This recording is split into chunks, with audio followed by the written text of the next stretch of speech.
Madame, Monsieur, soyez les bienvenus sur Médian TV, bienvenue dans Africa Chic. Dans l'univers de la mode, briller c'est bien, mais transmettre c'est souvent. Ceux qui restent, ils sont rares, ceux qui acceptent de tendre la main, de partager en savoir et de guider les jeunes talents. Mon invité de ce jour est déjà passé par là et aujourd'hui il est de ceux qui croient que la mode africaine ne peut se construire sans partage et sans transmission.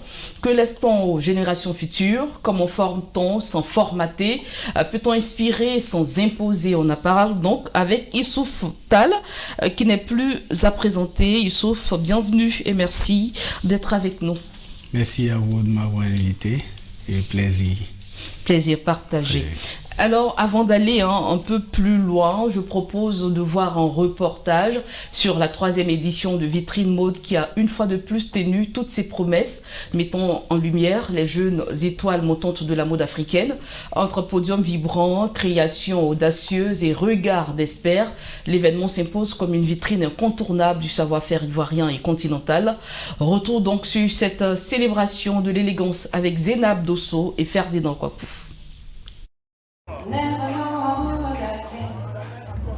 L'histoire de la mode en Afrique et en Côte d'Ivoire continue de s'écrire, avec des créateurs qui repoussent les limites du style et les podiums qui deviennent de véritables scènes d'expression artistique. Comme ici en Côte d'Ivoire, Vitrine Mode a offert une soirée magique pour sa 3e édition. Dans cette salle féerique avec des lumières colorées, le public a été plongé dans un univers où élégance rivalisait avec créativité.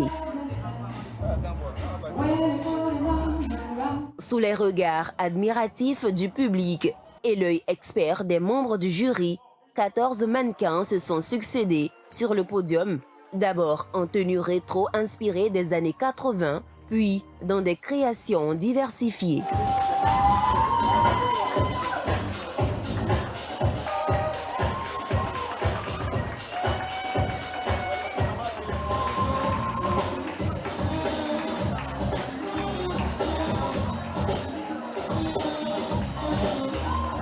Derrière chaque tenue, une histoire racontée. Les heureux gagnants n'ont pas boudé leurs sentiments. Je suis tellement heureuse que je n'arrive pas à exprimer ce que je ressens en fait.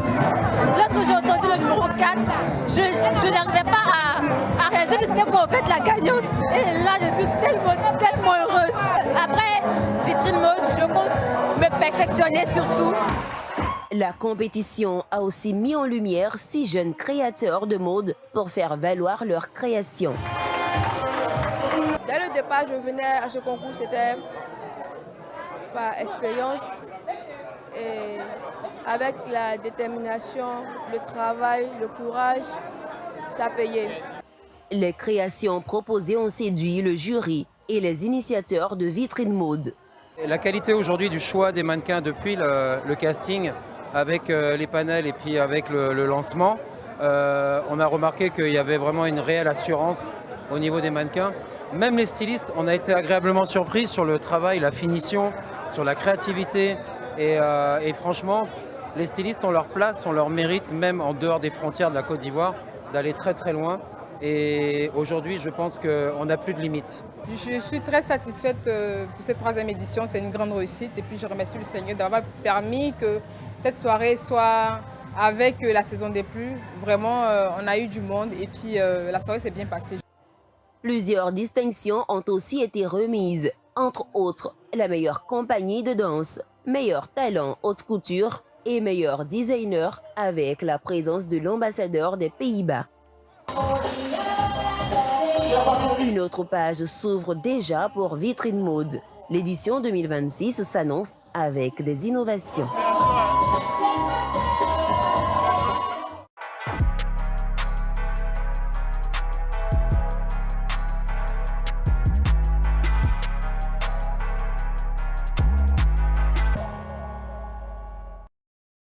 Voilà, c'était plutôt un reportage signé Zénab Dosso et Ange Wilfred Gouet. Monsieur Tal, on l'a vu, Vitrine Mode, c'est également une sorte de transmission et de reconnaissance initiée donc par Flore Oka, que nous saluons au passage, promotrice de cet événement. Pour vous, pourquoi est-ce si important de transmettre? Merci déjà pour cette très belle question qui permet de mettre les deux pieds dans le plat. Parce que sans transmission, je pense que j'aurais pas bénéficié de ce savoir-là aujourd'hui. C'est parce que avant moi, il y a eu d'autres qui ont osé transmettre, donc qui ont préservé et qui ont pu transmettre que moi j'ai eu. Alors ce qui fait que effectivement la transmission doit être une épine dorsale pour quiconque a quelque chose ou bien sait faire quelque chose, même en dehors de la mode. Et vous, à quel moment vous vous êtes senti légitime pour pouvoir encadrer des jeunes? Déjà, il faut dire par la force des choses, la formation académique avec le cabinet Tétidiane par rapport à ce que j'ai déjà dit ici sur ce cabinet-là m'a permis de bénéficier de tellement de formations. Et après, quand tu as pu avoir la formation de formateur, des formateurs, et tu ne peux que penser transmettre. Parce que, oui, avant, quand j'allais à ces cours-là, c'était pas avec cet élément moteur-là. C'était comment me perfectionner, comment travailler moi-même, comment raffiner ce que je savais déjà faire. Et quand après, tu t'en rends compte que tu as reçu, on va dire, un bagage qui te permet de former des formateurs, alors, que tu le veuilles ou pas, quelque chose s'impose à toi. Et ce formateur des formateurs, il est votre mentor. Ah oui, Traoré Tidiane a été pour moi un mentor. En tout cas, je l'ai dit sur votre plateau une fois, hors de ce qu'on pourrait appeler mentor. Parce qu'il m'a permis de voir véritablement les sillons de ce corps de métier-là. Et donc d'être ce que je suis. Alors pour cela, oui, moi, je ne peux penser en un premier temps que transmettre est l'essentiel même de la préservation. Est-ce que transmettre, c'est aussi se réinventer? En quelque sorte, parce que qui pense transmettre est obligé de s'actualiser. Et donc, au fur et à mesure que tu t'actualises, tu te réinventes. C'est ma conception. Très bien. Et aujourd'hui, quelles sont les réalités des jeunes qui veulent apprendre? Une des réalités de ces jeunes-là, c'est qu'eux-mêmes, ils n'ont pas la certitude de vouloir apprendre. Ça, je vais de mon regard. Parce que, oui, tous ceux qui viennent, ils ne voient tout de suite que la manne. Donc, ce que ça peut rapporter. Alors que moi, je mets en avant cet esprit amoureux de la chose. Donc, cet esprit passion. Parce que quand on parle de la passion, oui, on a quelque chose qui bouillonne en nous par rapport à la quête de ce dont nous voulons apprendre. Mais quand l'élément moteur, c'est seulement le gain, donc l'argent, ça détériore un tant soit peu l'affaire. Alors qu'effectivement, si tu es passionné, que tu as bien appris, l'argent va forcément venir te trouver. Parce que pour avoir l'argent, il suffit d'utiliser les éléments qui existent sur le plan mondain. Donc, il faut moderniser ta production, il faut avoir des partenaires, il faut vraiment avoir un bon planning d'exécution et forcément tu auras l'argent. Mais avant, quand c'est l'argent qui devait être une fin, devient le début, c'est problématique. Et aujourd'hui, j'espère que votre émission permettra vraiment à cette jeunesse-là de comprendre qu'il faut être passionné de son corps de métier et se donner, parce que quand on est passionné, véritablement, on se donne les capacités d'apprendre. Et on fait tout pour ne pas verser un débois sur ce qui nous passionne. Et surtout de comprendre qu'à côté de la manne, il y a des étapes, qu'il ne faut pas. Voilà.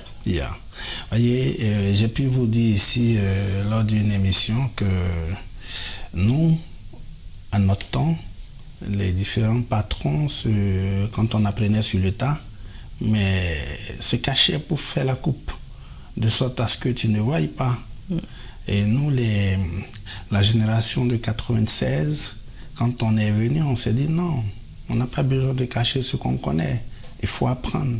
Et on a ouvert, et un apprenti peut rentrer dans un atelier aujourd'hui et puis voir automatiquement la coupe dès le premier jour et questionner. Mais en même temps, on a créé un autre mal parce que cette jeunesse-là ne voit que la manne. Et à moins de 3 mois, il devient le concurrent de son formateur. Vous voyez ce qu'on a Mais encore comment créé. faire pour corriger cela? Ah oui, c'est également une très bonne question parce que moi je pense que tout ça se retrouve dans ce qu'on pourrait appeler l'élément étatique de gestion. Parce que nos gouvernants se doivent de réguler tous les secteurs d'activité qui minent notre société pour le bien-être de ces acteurs même. Parce que, oui, si un apprenant de moins de 3 ans peut s'installer, c'est sûr qu'il va faire des bavures. Il va commettre des erreurs sur des vêtements parce qu'il y a des choses qu'il ne sait pas faire. Et quelles sont les conditions étatiques qui l'empêchent d'exercer, en tout cas sans connaissance, ou bien qui lui permettent d'exercer sans connaissance? Je pense qu'il n'y en a pas. Et donc travailler à faire respecter, on va dire, les bonnes mœurs de gestion locale me permettront que cette jeunesse-là, en tout cas, s'aligne. Parce que, vous voyez, quand il n'y a pas de suivi, il n'y a pas de gestion autour de la gestion d'un corps de métier, mais chacun pense que quand il a un peu, il faut s'installer. Alors, il y a une question que j'aime poser à tous les formateurs que j'ai l'occasion de recevoir sur mon plateau. Alors, il faut combien de temps pour être bien formé? Parce que là, vous avez évoqué la problématique de 3 ans et s'installer à son propre compte et venir faire la concurrence aux formateurs. Alors, dans notre corps de métier, déjà 3 ans, tu as une phase encore basique du corps de métier. Parce que pour finaliser tes 3 ans et te rendre, on va dire, productif, il faut passer par un stage pratique. Et malheureusement, c'est l'étape que la plupart des gens sautent. Et c'est cette étape-là qui est, à mon sens, l'élément même de perfection de l'apprentissage de ce corps de métier-là. Et donc, c'est cette étape-là seulement qui est à respecter pour éviter qu'on ait ces bavures-là. Parce que, disait un aîné sur un plateau télé, je vous ai également cité ça, après 3 ans, quand vous recevez un styliste qui a reçu sa formation académique 3 ans, quand il vient chez vous, si vous faites, vous le laissez mettre d'une jupe crayon, donc une jupe droite, mais vous allez vous en mordre les doigts parce qu'ils ont besoin d'être suivis dans la réalisation. Mais malheureusement, ils froissent cette étape-là. Est-ce qu'on peut dire aujourd'hui que cette génération qui brûle les étapes peut être considérée en griffe comme un danger pour la profession? C'est forcément un danger pour la profession. C'est forcément un danger.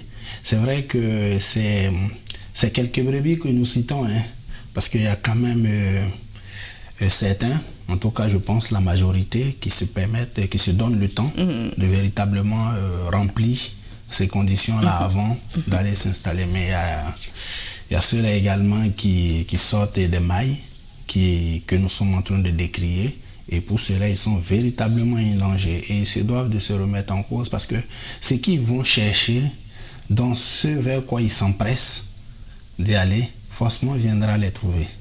Et le fait de s'empresser détériore la méthode. Et ce n'est pas à leur avantage.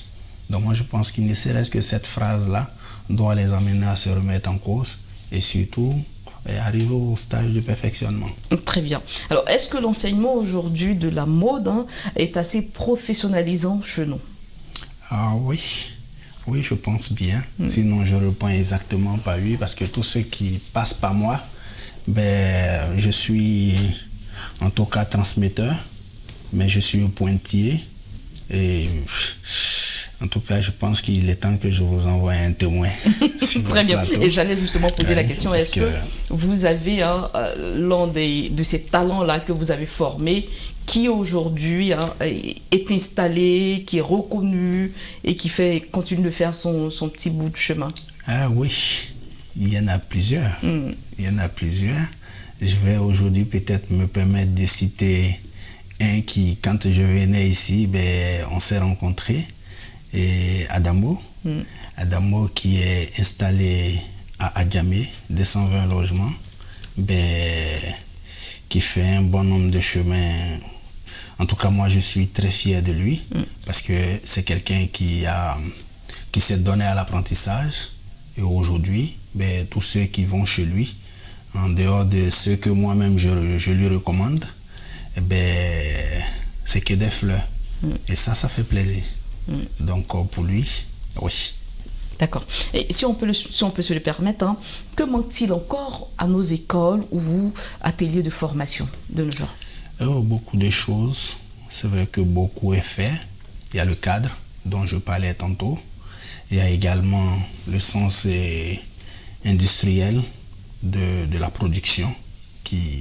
J'ai pu vous dire ici que pour une formation industrielle, aujourd'hui l'installation d'une chaîne industrielle pour la sous-région, donc pour l'Afrique de l'Ouest, nous ne sommes que 18 à avoir eu cette formation-là. Parce que nous nous sommes permis d'aller la voir, parce qu'aujourd'hui, le Maroc a un pan très avancé sur la mode vestimentaire. Et nous, pour avoir cette connaissance-là, il nous a fallu aller là-bas. Et aujourd'hui, moi, mon souhait est que, oui, cette méthode-là arrive chez nous. Mais c'est véritablement l'industrialisation, donc un cadre véritablement industrialisé qui donne, puisque dans la production industrielle, après la théorie, il faut la pratique.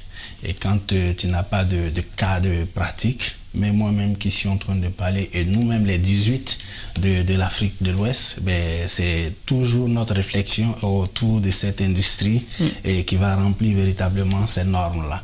Et donc, nos différents États sont interpellés parce que quand vous prenez l'Académie de coupe et couture française, mais elle a tout à son sein.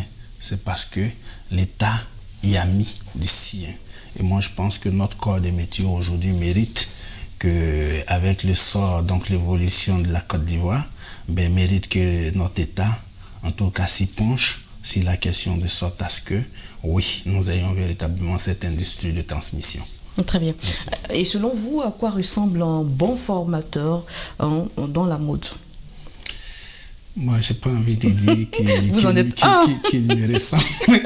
ressemble, mais c'est tout comme, parce que pour moi, c'est celui qui connaît, en tout cas, doit logiquement porter l'habit de l'humilité, doit porter plutôt l'habit de la compréhension, donc de la compassion envers les autres, de sorte à les emmener vers lui. Mais bon, également, quand tu es trop humble, tu reçois encore des coups dans notre société. Et pourtant, on dit que l'humilité précède la gloire. Vous est-il déjà arrivé de freiner quelqu'un à cause de vos propres peurs, vos limites? Ah non. Ah non. Du tout? Du tout. Pas du tout. D'accord. Et comment est-ce que vous détectez un bon talent? J'ai ma méthode de texte quand quelqu'un m'appelle, parce qu'aujourd'hui, je ne peux passer une journée sans donner une formation de 2 heures à quelqu'un, même les dimanches. Quand il m'appelle, ma première question est: je veux sentir ta détermination. Et quand moi j'ai fini de poser cette question-là, je raccroche le téléphone. Et puis maintenant, je t'observe à distance. Comment est-ce que tu vas te manifester pour venir vers moi? Bon, c'est ma méthode à moi. Après, quand la personne rentre dans la ligne et que je décide de lui donner la formation, puisque après, quand tu es passionné, il n'y a pas de limite. Donc, quand la personne que tu as en face de toi et qui tu dois transmettre, te démontre pas qu'il n'y a pas de limite, tu es obligé de te retenir. Mais quand il s'ouvre, moi, je mets les 2 pieds dans le plat. D'accord. Avez-vous le sentiment de contribuer à une transformation de la mode africaine? Ah oui, ça oui. J'ai véritablement, c'est pas qu'un sentiment, de façon pratique, palpable. J'ai mon apport sur plein de transformations. Par exemple, aujourd'hui, on parle du tradi moderne, quelque chose que je salue parce que les Devanski avaient déjà lancé la vanne de ce chemin-là. Mais aujourd'hui, nous la tenons, c'est monnaie courante pour nous aujourd'hui d'utiliser une matière, qu'on mixe tout de suite avec nos matières traditionnelles, de sorte à sortir du tradi moderne. Et aujourd'hui, tous ceux qui passent chez moi, ben, c'est très rare que leur matière importée ne soit pas mêlée à notre matière. Donc pour cela, oui. D'accord, justement, on parlait de la valorisation de nos matières locales. Est-ce que vous pensez que on doit plus valoriser, enfin, je veux dire, que représente pour vous la reconnaissance locale face à l'international? Mais vous savez que quand on veut procurer quelque chose, il faut juste de la reconnaissance pour que cette chose-là soit procurée. Donc je pense que si on reconnaît le travail fait par nos traditions et nos traditionnels et nos différents, parce que nous en tant qu'acteurs de la mode, quand on utilise le pain traditionnel, nous savons que nous valorisons les cotonculteurs, nous valorisons les tisserands, et ça, eux, ça ne fait que les encourager. Et si nous aussi dans notre domaine on est reconnu et on est encouragé, ben vous voyez que ça va de plus en plus en tout cas permettre qu'on ait des créations dans ce sens-là. Et également l'international va forcément reconnaître ça parce qu'on va s'imposer avec. Donc pour moi la reconnaissance a un point assez important dans la valorisation, on va dire, de tout ce que nous faisons de façon locale. Très bien. Est-ce que quelque part votre histoire personnelle influence votre travail, votre manière de fonctionner? Oui, parce que j'ai reçu une éducation qui, jusqu'à aujourd'hui, et je pense que c'est ce que je déballe face à toute situation. Alors, je tire toujours mon chapeau, en tout cas à mes géniteurs, qui m'ont donné, qui m'ont transmis des valeurs qui, aujourd'hui, ben, me permettent d'apprécier, on va dire, ce monde-là, avec toutes ses affres, mais de rester moi-même dans ce tout-là. Donc effectivement, mon éducation a un impact sur mon fonctionnement. Après la connaissance professionnelle, ben, quand tu l'as, ben, tu l'as. Maintenant, tu vis avec comment, ou bien tu l'entretiens comment, il faille véritablement, sinon, je pense que ton comportement, en tout cas, a une plus-value dans la valorisation de ce que tu as appris comme métier. Très bien. Et Sauvetal, que voulez-vous qu'on retienne de vous dans 20 ans? Dans 20 ans, oh, pas trop loin. Hein. Dans 20 ans, c'est quand même loin, mais bon. Dans 20 ans, je souhaite qu'on voie en Sauvetal quelqu'un qui a voulu valoriser, sinon qui a travaillé pour la valorisation, on va dire, de ce corps de métier-là, et surtout de la matière traditionnelle, donc qui est donné de son temps dans la recherche et dans la transmission, on va dire, du savoir dans le domaine de la mode vestimentaire. Et ça, c'est quelque chose que je pense vous l'avoir dit, parce que très bientôt, cette fondation-là va ouvrir ses portes. Et puis, ben, ça me fera plaisir d'avoir cette image-là, en tout cas dans 20 ans. Justement, j'avais envie de demander, est-ce que vous avez déjà pensé à écrire ou à transmettre par un autre moyen? Ne sait-on jamais. Par la grâce de Dieu, la transmission en termes de connaissances dans le domaine de la mode, ça, depuis bien longtemps, je l'ai fait au cabinet Tétidiane déjà. Et j'ai dépouillé, je vous avais dit, le module de cours qui est donné en 3 ans. Et je l'ai ramené à un module concentré qu'on peut donner en 6 mois. Et donc, je travaille toujours sur faciliter l'apprentissage et amener les apprenants à aller vraiment très vite. Et donc, aujourd'hui, par rapport à la production industrielle, ben, j'ai déjà fait l'expérience de recruter des jeunes qui s'asseyaient à un café et pour prendre le café et causer. Et en une journée, ils ont eu la connaissance de la machine. Et ils sont utilisés comme machinistes. Donc on découpe, quelqu'un les supervise et il ne pique que comme il est dit de piquer. Et ça déjà pour moi c'est des éléments de gloire. Et donc voilà. Très bien. Et que diriez-vous à tous ceux qui pensent qu'il faut réussir seul dans la mode pour s'imposer? Ben, c'est la petitesse de l'esprit. Parce que pour moi on ne réussit pas seul. Celui qui pense qu'on réussit seul, ben, jusqu'à présent n'a pas encore compris. Voilà pourquoi un langage africain dit que quand la star se voit en star, elle pêche. Mais si la star ne se voit pas en star et laisse les autres la voir en star, ben elle gagne. Pour dire que si tu penses qu'en réussissant seul, tu seras la star aux yeux des autres, ben tu te fous le doigt dans l'œil parce que tu vas piéter les autres pour avoir cette image-là. Alors que quand ils les laissent eux te voir en star, ben tu ne les piètes pas et eux ils t'élèvent. Donc pour moi, on ne réussit pas seul. C'est bien résumé en tout cas. Merci beaucoup Issouf Tall d'être passé sur notre plateau. Vous le savez, c'est toujours un plaisir pour nous de vous recevoir. Au plaisir partagé. Voilà, vous l'avez compris, c'est la fin de cette émission. Merci à tous ceux qui nous ont suivis. Merci à l'équipe en régie, Fares, Arnaud, Jean-Marc. On se retrouve la semaine prochaine pour un autre numéro. D'ici là, portez-vous bien.